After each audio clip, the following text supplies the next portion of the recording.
Hey, let's get this show underway. This is the Corey Maselli Show with the sexy Viking Matthias Bergstrom Anderson popping in over there from Denmark. Today, we've got the enchanting Jane Piana. Jane, want to say hi to the audience? Hello, how are you guys? Nice to talk to everyone. This is all new to me, so I'm excited. Yeah, I'm excited too. Again, we're so appreciative of you taking the time to come out and talk to us today. So much to talk about. Well, Jane, I'll let you do your own introduction. Why don't you tell the audience who you are and a little bit about what you know, and I've got a few questions to get the ball rolling after that. Okay, my name is Jane Piana, ex-wife to Rich Piana. I was the one that worked with him to create 5% Nutrition. We've been co-workers, best friends, co-partners, husband and wife, then best friends after, up until the moment he passed. So that is kind of my legacy, is to try to bring his vision and keep promoting his vision and get, all the things he wanted done. Very cool. Well, here's the part that I find interesting, and I'm sure a lot of our guests are too. I'd like to go back in time and let's yours and Rich's business journey, for the part that wasn't so glorious. How'd you get your scars and business rust, so to speak? Well, Rich was, as you all know, his mind was going all the time. And we had started probably a million businesses. I don't even know how many, but so many had failed, so many were successful, but he was always going on to the next project. And he's always, since I met him when he was 18, he has always said he wanted a supplement company. That was his final vision. And he finally found a way to make it happen. And when he did, he took me in and said, hey, look, I know I can trust you.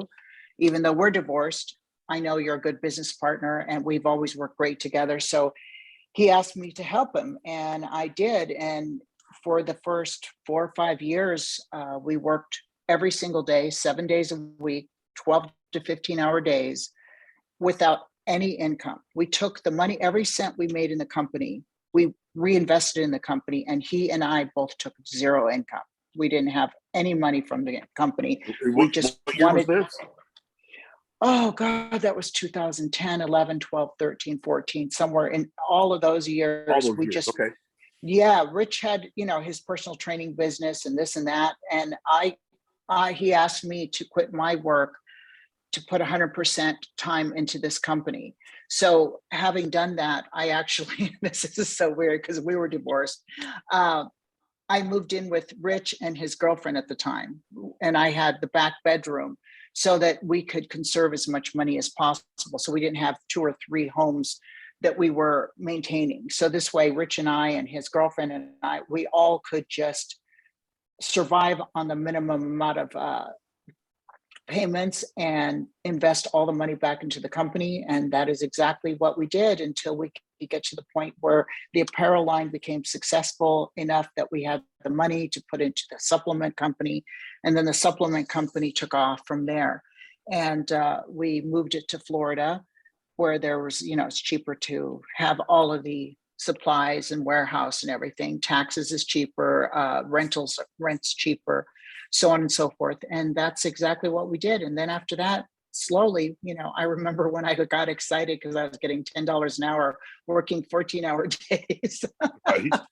Oh, yeah. I was so grateful for $10 an hour. And when I see people now that they don't even want to work for $10 an hour, and I was like, I was grateful for that because I spent 5 years without any income.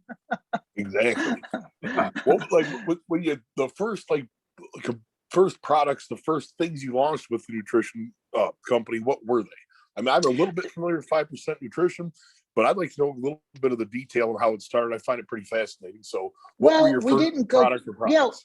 We didn't go crazy with products initially. We started with one product, which was a pre-workout. It was Kill It. And we started with that. And we wanted to see how that would do and how that would launch. So we started with one flavor, one product. That did well. So we branched out to multiple flavors. Then we branched out from there to branched chain amino acids. So we slowly added one product at a time. And as the years progressed, we were adding, several products, and they were going through testing phases and everything else, and researching ingredients to make sure we have the maximum ingredients in there, the ingredients that have the most effective effectiveness and no fillers. Because Rich was, having been bodybuilding, having taken products, he was really, really passionate that I want the most effective stuff. I want it to be the most effective, and only the ingredients that are effective will be in my products, period. Sure. And so that was a passion for him. So, and he didn't want to rip off his customers. So that was his thing. And we still follow that today. How many products do you guys have now? Not including different flavor varieties, but oh gosh, this ballpark. We have 30, 40, 50 I mean, we have everything from basic zinc and fish oils and vitamin C and nootropics, all the way up to bodybuilding products like shakes. And we have low carb shakes, higher carb shakes, different flavored shakes, branched chain amino acids, joint and ligament. I mean, the amount of products that it's been. So at this point, you guys are like a bona fide established national brand. It's not like absolutely. And we're actually more than national. We're actually international. We wound up being lucky enough that Rich had a huge following in all the other countries overseas. So we were able to get distributors for Australia, Germany, England, Canada, South Korea. So we have our products in so many places across the world. And I think I love that. I love that we are able to make it national, like international, not just national.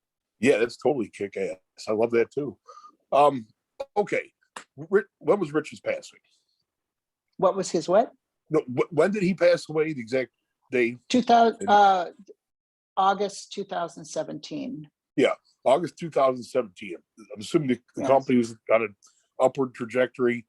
That's a glitch in the matrix. So, well, what happened as soon as he passed, our sales and everything just plummeted. We didn't think we're going to make it through because, people assumed that when he passed, the company was going to just close down. They didn't realize I was still there and it was still in effect. So we had a hard time from that, but then the fans and the loyal customers saw that we were still there. They were buying products. And then of course, COVID hit. So yeah, boom, serious. I am so blessed in the sense that our company and our customers are so loyal that they were still buying our products even through COVID. So I am honored and blessed to have those kind of fans.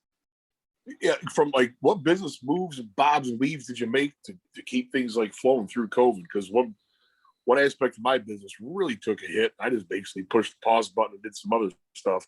So what did you guys do to keep the train running? Well, we were blessed enough that we had the protein bars, and the protein bars are considered food. So we were able to keep our business open because it wasn't just supplements. It was also considered a food product. So we wound up being able to sell even during the COVID. And then we were blessed enough to think ahead, and with the supply chains and the increasing cost and everything, we generally have 2 or 3 months of stock in our warehouse because, we can buy more, as we go along. But we oversupplied. We took all the money that we had. We took all of the loans, business loans, and we dumped it back into buying more stock and supplies. And we have probably 9 months to a year's supply on the shelves. And now that all these other supplement companies are without product, they can't get it for months, and they're out of this stock, they're out of the branched chain amino acids, they're out of this, they're out of that. We're lucky enough that we can supply the supplement companies, the retailers, with supplements for their customers, and we've been blessed in that way. So again, we're thinking ahead and doing what we did actually benefit us. Yeah, we're poor when it comes to liquid cash, but when it comes to inventory, we have that. Yeah, that's a smart play, no doubt, considering the situation today. My goodness. Yeah, good move. That was cool. Yeah, and I've always had this mindset. Rich has too, and so does our other partner, which was basically don't take anything out of the business. Take as little as possible out of the business to pay yourself. Put it back into the business and let the business grow. And Rich was never greedy like that. I was never, none of us. It was about projecting to the long-term equity of the business, not about getting the benefits from the front end. Yeah. Kudos to you guys. You put a winner together. It's really, I love hearing any kind of success story, business or otherwise. And it's, this is going to be a good message to a lot of people that do have aspirations of having their own business, because I see a lot of people dive into it. They put flash before like getting down to business, and the story. Yeah. Man. I mean, taking money out in the beginning is a failure for most businesses, because then you don't have enough to reinvest. If you take every cent and you reinvest every cent you make back into the business will grow. And this is what we have done from the beginning. And, people who meet me and they don't know who I am think I'm just this regular poor person that makes their monthly rent month to month. And, my car is used and it's old. And, I can't fathom being greedy now, because I just feel like the business is successful because of what we've done. I am not going to change that dynamic when it works. Gotcha. Well, any high points, low points, just like scanning back in the history, any times where you guys thought this was it, how we keep going? Or were we always just so deadlocked on it that it was just, new moment, new day, new week type thing? Any highs and lows that you can recall?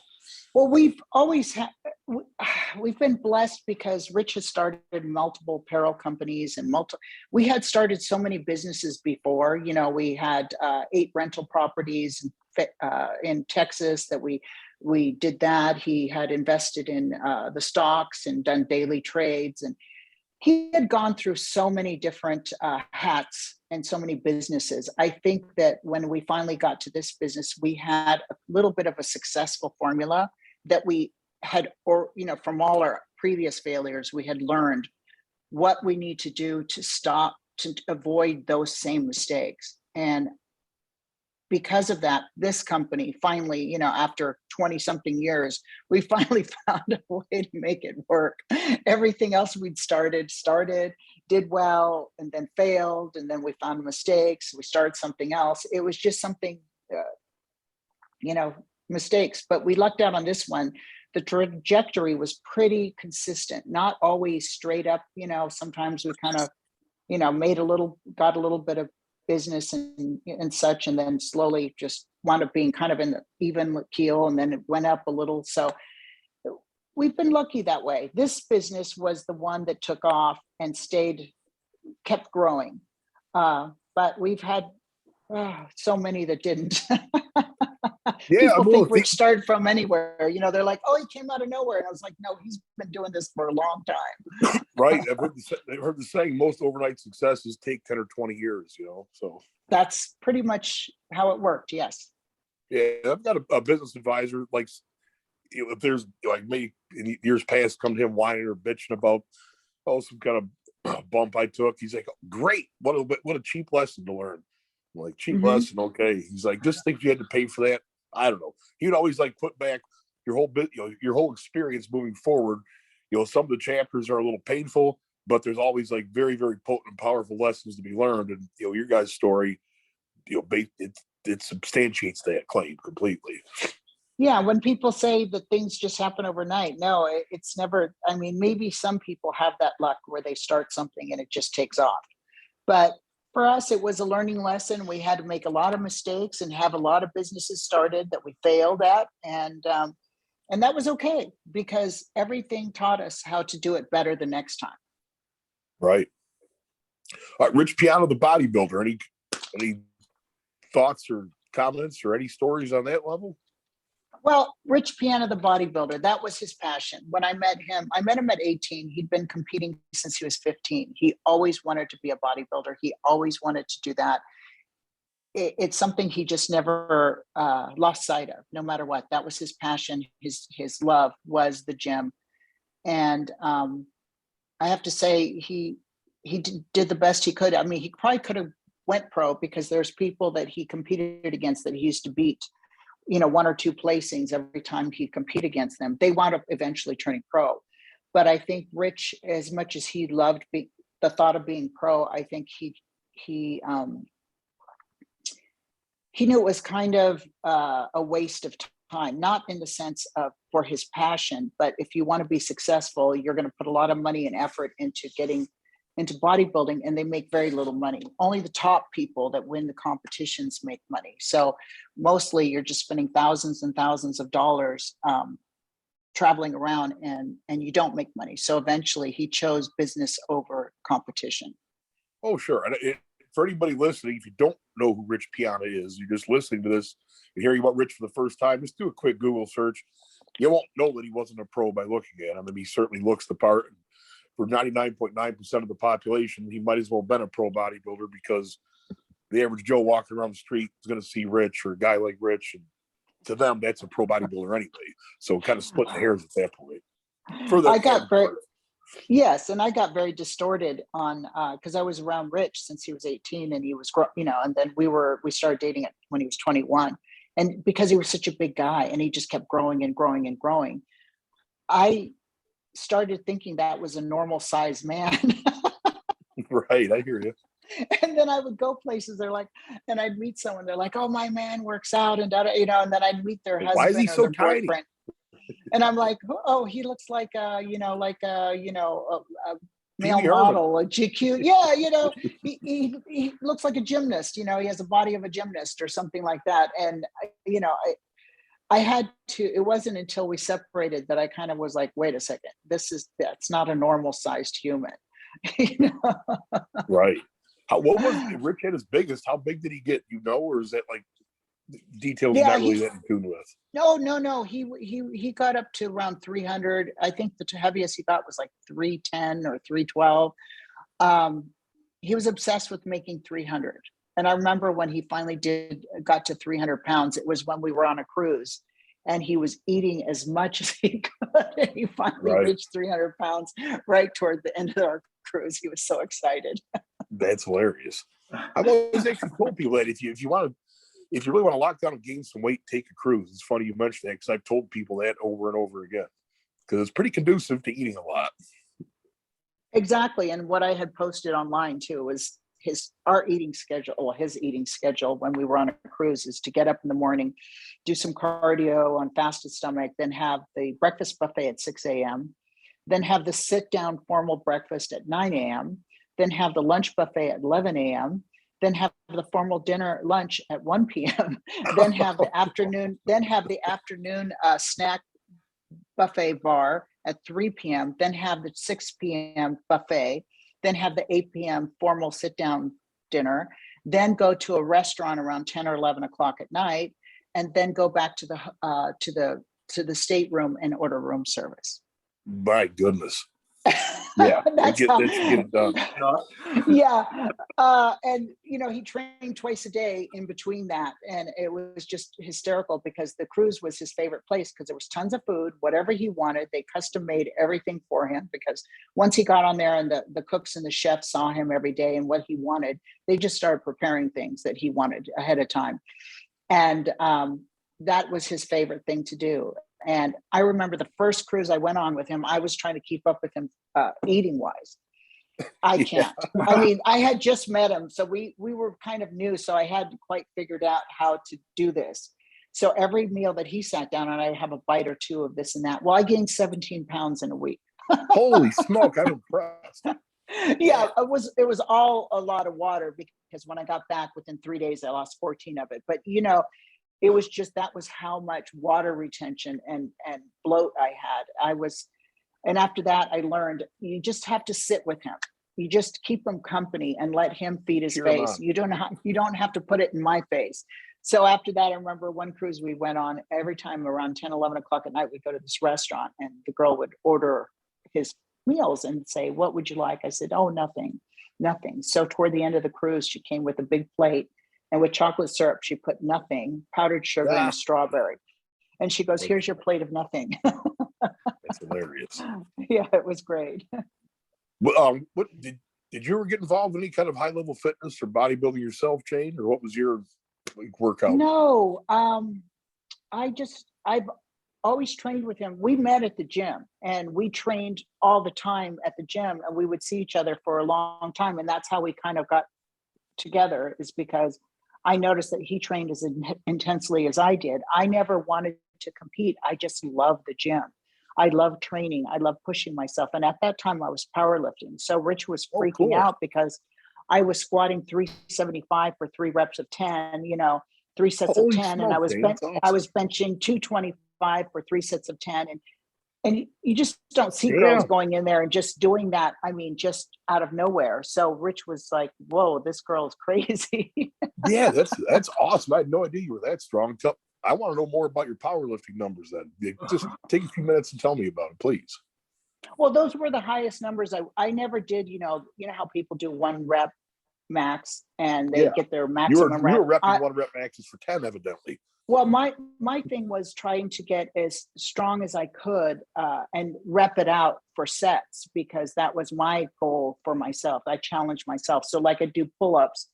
I could do my own body weight pull-ups, and I could do 20, 30 pull-ups. I could do 100 dips, with my own body weight. And it was, for me, it was the challenge of being able to do that. It wasn't about making a max or impressing people or competing. It was just, I just love that feeling when I could go to a heavier weight and do multiple reps. And then that was my new weight. So for me, that was my challenge, and it was my way of training. Yeah, that's pretty awesome. Like 375 for 10, it would cough up a lung right now and doing anything for 10 reps. But what was your body weight when you were doing those kind of numbers? What was your body weight? Well, I was a little heavier then. I was probably about 165 to 175 when I was powerlifting. Okay. But my quads were so big that they were 28. Each quad was 28 inches. So I couldn't wear pants. Smoke. I couldn't wear jeans awesome. ever. Yeah, I know people would come up and say, your legs are just too big. And they were. I had knee surgery and I let them get smaller, and I purposely have brought my body size down because I'm older. So that's, I'm trying to do more of a, be muscular and lean versus being strong and bigger. Right. That's pretty awesome. I'm impressed big time. I know what it takes to like move that kind of weight, that kind of reps. Been there, done that myself. And it's a gut check when you're getting those like higher reps with heavy weights like that, especially squatting. I know what the brain, body, and like the whole system goes through when you push those kind of numbers out. So kudos to you. That is impressive as heck, because it's like not a high body weight to be pushing those kind of numbers out either. At least the way I see it. Oh, not.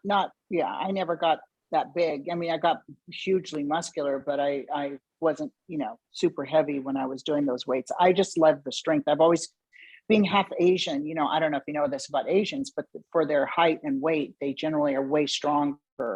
It's just a genetic thing, especially in their quads, their legs. Their legs are always really big. Their calves are big. So I've been blessed to have that genetic background. Well, I know the Chinese Olympic weightlifting team certainly is like untouchable. What is your genetic mix? I'm a half Korean and half German. Okay, my dad was in the military, and he met my mother in the Korean War, and that's where I came from. Interesting. Yeah, I know another girl that is actually half Korean, half German. You guys actually kind of have a similar look now that I'm thinking about it, which would make sense. So, well, I'll tell you what, I got the next subject we're going to get into may kind of go on a little bit of a rant for all of us. And we're going to take our first break now, and we're going to get into the next subject matter in just a minute. So we're going to take a quick break. We'll be right back with you. This is Corey Maselli, Jane Piana, and I believe the sexy Viking's lurking in the background somewhere. Matthias. Yeah, I'm just hanging back with my stomach flu and paying attention. Gotcha. All right, we're going to take a quick little break. We'll be right back on. Thanks, everybody. Okay. All right. Bye.